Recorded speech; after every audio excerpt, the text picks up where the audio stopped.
So I'll talk today about different topic, which is the biotics. It's gaining a lot of talks right now. There's a huge bulk of literature about the microbiota and how to modify it and the relation between the GI disorders having well-being and the microbiota. So this is the overview of my presentation. I'll give you a case presentation, then we'll talk about the gut microbiota, definitions and history, the clinical implications of the subject, and then we'll see how clinically relevant the usage of those biotics in the treatment of GI disorders or preventing the disorders. So this is a 14-month-old boy who is having persistent vomiting and profuse diarrhea over the last 2 days. He was brought for evaluation and management, and he was not brought to the doctor. He was brought to his grandma to see him. So she evaluated him, and in her opinion, that he's having stomach cold. She wrote her prescription, which I'll keep it for the end of the presentation, and we will try to get sense of was she right in her treatment or not. So this is the main objective of the talk today.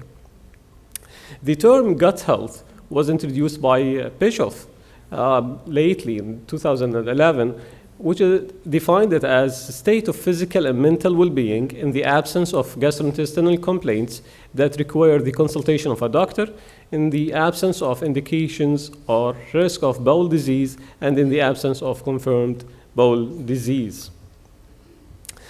The gut health concept covers many aspects: effective digestion and absorption of food and nutrients, absence of gastrointestinal illness, effective immune function, well-being, and normal and stable microbiota, which is the topic of this talk. So the gut microbiota is the assortment of microorganisms that inhabiting the mammalian gastrointestinal tract, and roughly almost 100 trillion bacteria resides in the gut, which really outnumbers the cells in our body. In 1974, Leakey popularized the idea that the GI tract and organisms within the lumen constitute an ecologic unit rather than just symbiotics. If you look at this figure, just to show you that the size of the microbiota as an organ is the second largest organ in the body after the liver, and it's really larger than the brain. The composition of this microbiota community is host-specific, evolving throughout an individual lifetime and susceptible to exogenous and endogenous modification. So there is almost 1,000 different species of bacteria known to populate the gut, and for each human body, for each individual, only the habitat or the inhabitant is 160 type of those 1,000 species. The initial colonization starting after birth, so this will be affected by the mode of delivery. The baby will take either, if this is a normal delivery, the flora of the birth canal, and through getting old, he will be developing the microbiota, which will be affected by the genetic background, the nutritional status, having antibiotics early on, and the environment that the baby is living in. Early on, during early infancy, there will be unstable type of microbiota, and then the fingerprint of microbiota will be somehow stabilized into the adult type of microbiota by the age of 2 to 4 years. Research suggests that the relation between the gut flora and the human is not merely commensal. It's not just the presence of those bacteria inside the gut. It's rather a symbiotic relationship. So both getting benefit. It's a win-win situation. The recent researchers eliminated its central position in health and disease. So the microbiota is intimately involved in numerous aspects of normal host physiology, from nutritional status to behavior and stress response. I'll walk you through some of the functions that the gut microbiota is responsible for. If we talk about the nutritional type of functions, you'll see that the nutrition, bioavailability, and digestion is dependable on the microbiota, because there is a loss of what we can't digest, what we can't absorb. So those microbiota, those type of microorganisms will start fermenting those sugars, like the starch or the complicated sugars, and then it will lead to a production of short-chain fatty acids, will be reabsorbed as a source of energy. So this is giving you an efficacious way of dealing with what's to start with is fuel, lost fuel from your diet. On the other hand, those microbiota are responsible for producing some of the vitamins like vitamin B12, vitamin K, and folic acid, for which the body can't produce by itself. And they have a role in metabolizing the bile acids. The physiological function influence the gut development. The microbiota has a role in development of robust villus, as you can see here. I hope this will work. No? I'll use the pointer here. Also, it's not working. Just I'll sure. You can see that with the butyrate, which is one of the byproducts by the microbiota, you can see that the villus heights are higher, and there is a robust development of the capillary inside them. I don't know which one will work. Oh, yeah, thank you. So you can see the difference between the villus height, and on the same time, you can see the network of vascularity. So the microbiota also influences the development and function of intestinal mucosa and epithelial barrier. The immunological function, we know that it guides the development of infant immune system and contributing to the development of appropriate oral tolerance, and this will lead to protection from the development of inflammatory, atopic, and autoimmune diseases. Other metabolic functions, so helps regulate energy homeostasis, production of metabolites, contribution to development and maintenance of gut sensory and motor function, and it also contributes to the feeling of general well-being that we were talking about first, like as a part of the gut health. So the role of gut microbiota, the diverse, balanced type of microbiota, if it is coupled with a stable, well-functioning type of microbiota, this will lead to healthy gut. What is the meaning of healthy or balanced microbiota? This is defined by predominantly saccharolytic type of microorganism, comprises significant numbers of bifidobacteria and lactobacilli. Why bifidobacteria and lactobacilli? They don't contain pathogens to start with. They are carbohydrate fermenting bacteria. And the products of the carbohydrate fermentation, as we saw before, the short-chain fatty acids are a source of energy, and they are fueling the enterocytes, and at the same time, they are somehow helping the development of the enterocytes also. While the fermentation of amino acids and breaking down of the proteins will produce ammonia, phenols, indoles, thiols, and sulfides, which are not that good for your gut. Another concept is the pathopionts. The pathopionts are bacteria that exist in the gut with a very small amount, and if you have a dysbiosis or changes in the microbiota, you are giving the chance of those pathopionts to flourish and causing disease. What's the meaning of dysbiosis? Dysbiosis is the disturbance or imbalance in the gut microorganism community. So in health status, you can see that you have a very nice type of mucosal barrier, which will prevent the microorganisms from traversing into the enterocytes and causing disease. And when you have some dysbiosis or changes in the configuration, this will lead to loss of the mucosal barrier, in addition to those microorganisms getting inside and causing invasion and disease for the hosts. There is significant body of literature associated dysbiosis with many diseases like infantile colic, GI infections, constipation, diarrhea, and allergic disorders.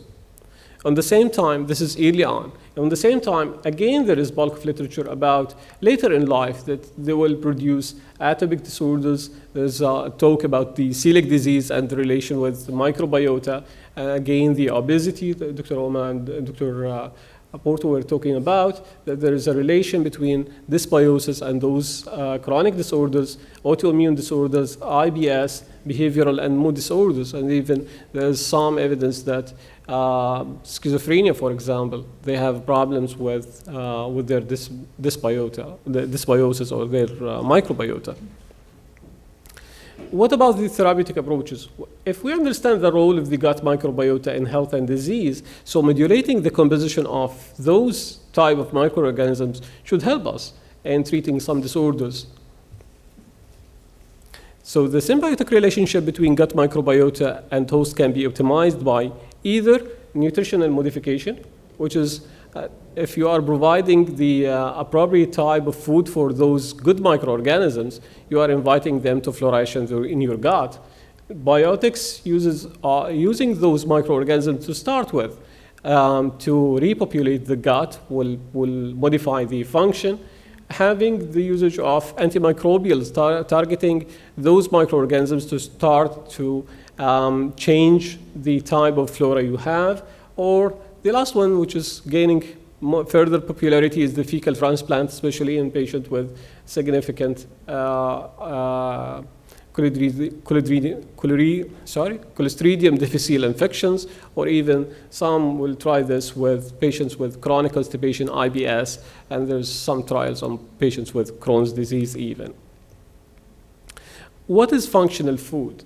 A food similar in appearance to, or maybe a conventional food that's consumed as part of a usual diet and demonstrated to have physiological benefits or reduce the risk of chronic disease beyond the nutritional function. So they have bioactive compounds in those type of foods further or more than just being nutritionally active. Probiotics, this is defined as live microorganisms. We are losing this, not one. Which, when administered in adequate amounts, colonize the gut and exert beneficial biological effect on the host. But is all bacteria can be probiotics? There is a specific definition for those bacteria. They should be non-pathogenic, because we are giving this to normal hosts. Resistant to technological processing and storage and delivery, because this is a living microorganism, should tolerate the temperature, tolerate the storage effects. Resistant to gastric acidity and lysis by bile, because they will be taken orally. So if they will be destroyed by the acidity of the stomach, then the bioavailability of those products will be very low. Viable in the gastrointestinal environment with the changing in the temperature inside the gut and changing in the pH. May adhere to the epithelium, because you need them to stay in the gut and produce antimicrobial substances as part of their work. Let me guide you through a brief history about the idea of biotics. So Medknov, who was a Russian scientist, Nobel laureate, and he was a professor at Pasteur Institute in Paris, postulated that ingesting yogurt with lactobacilli reduces toxic bacteria of the gut and prolongs life.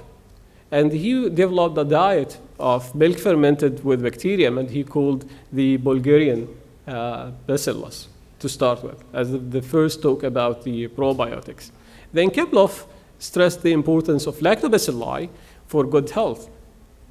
Many years later, early clinical application of lactobacilli, and it was till 1974, the first time the word probiotics was used by Parker, and on 1989, Fuller gave us the definition of probiotics. So numerous clinical studies have reported positive effect of probiotics in the prevention and treatment of several GI diseases. So let me ask you a question. Do you use probiotics, prebiotics in your daily practice? Oh, that's great.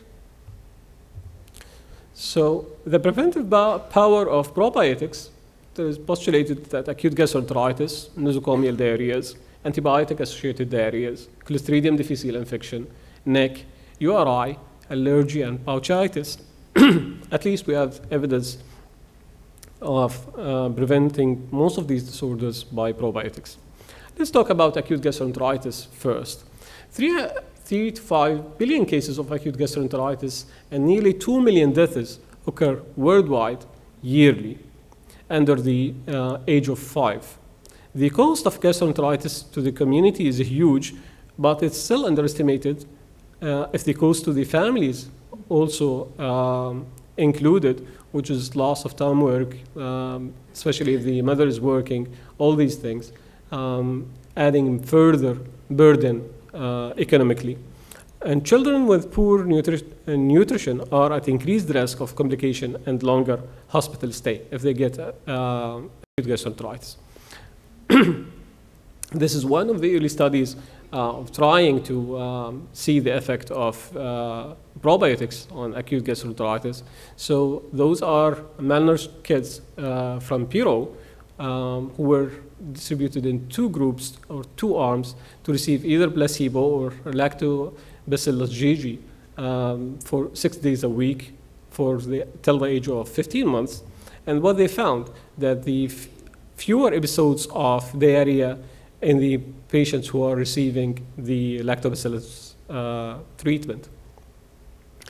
What about kids in the daycare? We know that children who goes to daycare centers, they have increased risk of recurrent infections in the early 2 years. So this study was taking a group of kids in the child care, and they just segregate them into 3 groups, receiving a regular formula, and the other group is taking a formula with B-lactis, and the third group taking a formula with L-Rotary as enriched to their formula.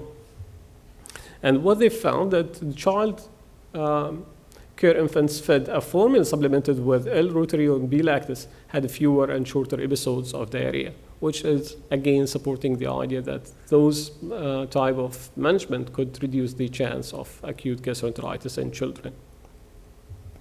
What about nosocomial gastroenteritis? We know that rotavirus is the leading cause for hospital-acquired gastroenteritis in children. This is another study trying to see the efficacy of lactobacillus GG in prevention of nosocomial diarrhea in infants. So they took almost 90 kids, or 80 kids with being hospitalized for different causes, receiving antibiotics at hospital, and supplement part of them with lactobacillus GG, and the other group were receiving placebo. And they found that prophylactic use of LGG significantly reduced the risk of nosocomial diarrhea in infants, particularly nosocomial rota gastroenteritis. What about antibiotic-associated diarrhea? The antibiotic-associated diarrhea resulted either from the disruption of normal microflora of the gut or overgrowth of the microorganisms that induce diarrhea, or decrease in the metabolism of carbohydrates and bile salts. This is a randomized formula-controlled trial of Bifidobacterium lactis and Strep thermophilus for the prevention of antibiotic-associated diarrhea in the infants. So they were giving those kids who will receive antibiotics, either this formula or placebo. And what they found that oral treatment with daily dose of B-lactis plus Strep thermophilus could prevent antibiotic-associated diarrhea. This Cochrane review about the usage of probiotics for prevention of Clostridium difficile associated diarrhea, and they include 23 studies, almost 4,000 patients, and there is moderate quality evidence suggests that probiotics are both safe and protective against C. diff. I'll shift gears now from acute gastroenteritis to another subject. Necrotizing enterocolitis is the nightmare of all pediatricians, especially those who are working with the tiny babies or preemies and the NICUs. This is an inflammatory gastrointestinal disorder, occurs in 1 to 5% of infants in neonatal intensive care units with a reported mortality rate of 25 to 66%. let me ask you, do you give probiotics for preemies in your NICU to prevent NEC? No? I know in Japan, it is one of the practices. But we have adult gastroenterologists here. So, but I know this is the practice you don't use. Okay. So let me try to convince you that maybe this is a good thing to do. So this is a Cochrane review, again, for the usage of probiotics for prevention of enterocolitis in preterm infants. 16 trial, randomizing almost 3,000 babies, and they found that enteral supplementation of probiotics prevents severe NEC and all causes mortality in preterm infants. And this is one of the recent meta-analysis published 2 years ago in the neonatology for the usage of probiotics. And here I quote from the author of this meta-analysis. If the goal is to have zero tolerance for NEC, then probiotic prophylaxis must be adopted as soon as possible. Currently, we are at trial number 25. How many more trials do we need to change clinical practice, and at what potential costs? So almost all trials of probiotics in premature infants documenting reduced NEC in those infants. What about upper respiratory tract infection in children? Again, this is a Cochrane review about the usage of probiotics for prevention of respiratory illness, which included 14 randomized control trial, randomizing more than 3,000 kids. The results have some heterogeneity, but probiotics decrease the chance of having URI and reduce the rate of using antibiotics. What about allergy? Let me show this Cochrane review. Again, probiotics in infants for prevention of allergic disease and food hypersensitivity. There is insufficient evidence to recommend the addition of probiotics to infant feeds for prevention of allergic disease or food hypersensitivity, although there was a reduction in clinical eczema in infants. This effect was not consistent between studies, and caution is advised because some of those kids developed some infections and others were having some ischemias. So still there is conflicting evidence of regarding the usage of probiotics and prevention of allergy or food hypersensitivity. That was an old literature. Let me show you this study. I'm biased because this is from the World Allergy Organization, and at the same time McMaster University, where I was studying. So this is the newest guideline for the World Allergy Organization, and what they are concluding that there is a likely net benefit from using probiotics in infancy, particularly with regard of prevention of eczema, and suggests that the usage of probiotics in pregnant women to start early on at high risk of giving birth to an allergic child. So if there is a family history of atopy or the parents are atopic, previous kids with food allergies, maybe it is justifiable to start probiotics for the mother before giving birth, or who are breastfeeding infants at high risk of allergy. So this is the recommendation of the World Organization of Allergy, to use it, and the probiotics in mothers who are atopic or have positive family history of atopy during pregnancy to prevent development of atopy in the coming child. Probiotics for prevention, we're going back, yep. So, pouchitis, as you know, pouchitis is the inflammation of the intestinal mucosa of the small intestine after restorative proctocolectomy. And this is an adult study. It's not a pediatric study, but you can extrapolate the results from the study. And you can see that using probiotics, I hope this will work again. No. So you can see, okay, we have two groups, the placebo group and the probiotic group. And you can see that after treatment, in comparison with, between the two groups, that there was lower disease activity index in the patients in the probiotic group, and on the same time, even the calprotectin level was lower in the group who were taking probiotics. So it is an effective management in patients, maybe early after restorative proctocolectomy, to start them on probiotics to prevent the occurrence of pouchitis. This is about the preventing power of probiotics. What about the treatment power of probiotics? Again, acute gastroenteritis, C. diff, atopy, infantile colic, H. pylori, irritable bowel syndrome, and IBD are the categories that there is at least supporting evidence that you can use to help. So this is the position paper from the SPGAN regarding the usage of probiotics and prebiotics in children with acute gastroenteritis. Again, do you use it in patients with acute gastroenteritis? Well, nice.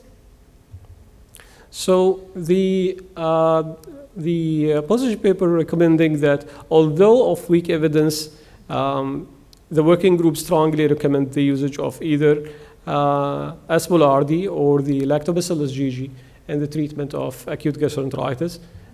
This will reduce the duration of diarrhea by approximately 1 day.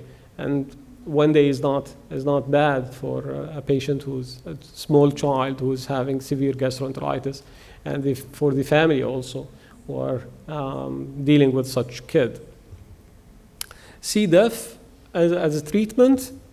Still, this is from the European Society of Clinical Microbiology and Infectious Disease, that there is no updated guidance or strong recommendation on the usage of probiotics in those patients, especially in those patients that are very sick that might produce some side effects from probiotics. But at least the preventive power of probiotics is okay. In treating eczema, this is a Korean review that the evidence that probiotics are not an effective treatment of eczema, and probiotic carries a small risk of adverse events. So you might use it to prevent, as we were talking before, but as an adjunct treatment for eczema, it's not recommended, at least by this Cochrane review. As we said, there's some reports of secondary infections and bowel ischemia with the usage of probiotics. Treating infant with infantile colic, Lactobacillus GG, this is a double placebo-controlled randomized trial published in the BMJ a couple of years ago. This is one of the largest studies from Australia. This study was showing that there is no big benefit from the usage of lactobacilli in those patients. The only subgroup were benefiting from the probiotics in this study were the kids who are breastfed. So adding lactobacilli into the breastfeeding was somehow effective. But if you add the latest study we were showing before to this meta-analysis of the usage of probiotics in treating patients with infantile colic, still the recommendation is, or the evidence is, probiotics could help those kids with infantile colic. H. pylori, we have the experts of H. pylori here. This is a highly prevalent, serious, and chronic infection. H. pylori has been associated causally with a diverse spectrum of gastrointestinal disorder. We heard this from Dr. Camasso yesterday, including chronic gastritis, peptic ulcer disease, adenocarcinoma, and the gastric mucosal associated lymphoid tissue lymphomas. This is an adult study. This is not a pediatric study about the usage of probiotics to improve eradication response to H. pylori. And you can see that in comparison, whatever you are using, like the regular triple therapy, or using the probiotics before, or using the sequential type of treatment for for the H. pylori, those who having probiotics with their sequential therapy or triple therapy were doing better in eradication in comparison with triple therapy alone. This is regarding pediatric age group. Still, the evidence is not conclusive regarding the usage of probiotics as adjunct treatment with the triple therapy for them. What about IBS? You know, it's characterized by IBS is characterized by abdominal pain, bloating, disturbed defecation, and the absence of organic gastrointestinal disease. The intestinal microbiota is altered in some irritable bowel syndrome patients, and the symptoms of IBS can be alleviated by treatments that target the microbiota. This is the logical part of the story. You can see the balance in the gut of those patients. We have lower type of bacteroids, which are the bifidobacterium and the lactobacilli, with increasing number of firmicutes in those patients. This is one of the studies published in 2010 at the GPGM about the usage of VSL to improve symptoms in children with irritable bowel syndrome. And what they found that it was the VSL is a combination of many types of bacteria, 7 types of bacteria. So it was effective in improving the overall perception of symptoms, severity and frequency of the abdominal pain, and actually the caregiver's assessment for the quality of life as those patients were having a better days with the usage of the VSL-3. Inflammatory bowel disease, chronic inflammatory disease of the gut occur in genetically susceptible individuals, altered balance between the microbiota, and it would appear to contribute to the development of inflammatory bowel disease. There is vast potential exists for manipulating the gut microbiota for therapeutic effect, such as probiotics and, as we said, the fecal microbiota transplantation. And the effect of using probiotic preparation, which is again the VSL-3 in induction and maintenance of remission in patients with UC. And the conclusion was that the VSL-3 was effective in inducing and maintaining remission in almost 93% of the kids, which is a very nice number to start with, without the side effects of, let's say, steroids or immune modulators. What about probiotics in Crohn's disease? Till now, it's debatable. We don't have a conclusive evidence for the usage of probiotics in those patients. The alternative way to approach the microbiota is by using or modulating the flora by usage of prebiotics. Those are selectively fermented ingredients that result in specific changes in the composition or activity of the gut microbiota, conferring benefits upon host health. So what we are talking about, you are giving the food for a specific type of bacteria to encourage them to flourish and repopulate the gut. So for a food ingredient to be classified as prebiotic, it must be resistant to digestion, as we said before, be fermented by the large intestinal microbiota, and have a selective effect on the microbiota that has been associated with health promoting effects. So you need to flourish specific types of bacteria in your gut. The commonly known prebiotics, the most famous one is the human milk oligosaccharides, oligofructose, which is available in foods like the wheat, onions, banana, honey, and garlic, the inulin, which is again present in the garlic, galacto-oligosaccharides, and the lactulose, which is one of the synthetic disaccharides we used in patients with chronic constipation or even constipation, or sometimes in patients with hepatic encephalopathy.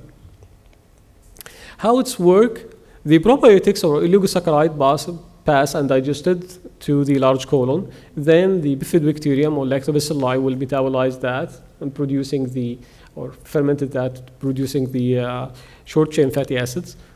those fatty acids will change the pH into lower pH in the small intestine, or in the intestine, sorry. This will, those are active osmoles, so they will drag water into the lumen, leading to softening of the bowel motion. Again, the acidic milieu will increase the growth of beneficial bacteria, which will support the immune function of the body. On the other hand, the short-chain fatty acid will promote more or a thicker layer of mucus in the intestine, which will reduce the risk of infection and diarrhea. What about the prebiotics power? Prevention of allergy, prevention of antibiotic-associated diarrhea, and infant formula supplementation. Again, a Cochrane review for the usage of prebiotics. There is some evidence that prebiotic supplementation added to infant feeds may prevent eczema, but still there is a room for further research to explore, and still routine use of probiotics for prevention of eczema is not really formulated.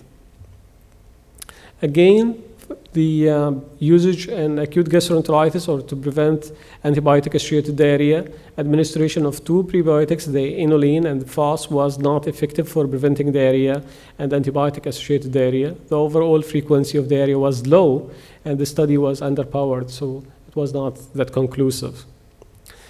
What about supplementation of infant formula with the probiotics and prebiotics? This is the position paper again from the SPGAN Committee on Nutrition. They conclude that the administration of currently evaluated probiotics and or prebiotic supplementation to healthy infant does not raise safety concerns with regard to growth and adverse effects. So maybe there is no much benefit up till now, but it's not hazardous to do that.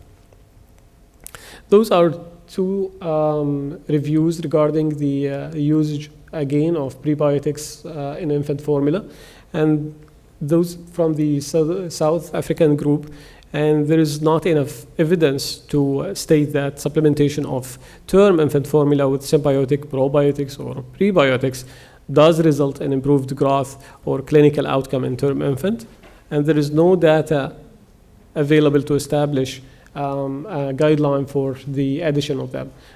Maybe those are still somehow old. There is working groups now in the through the SPGAN to update those data. What about postbiotics?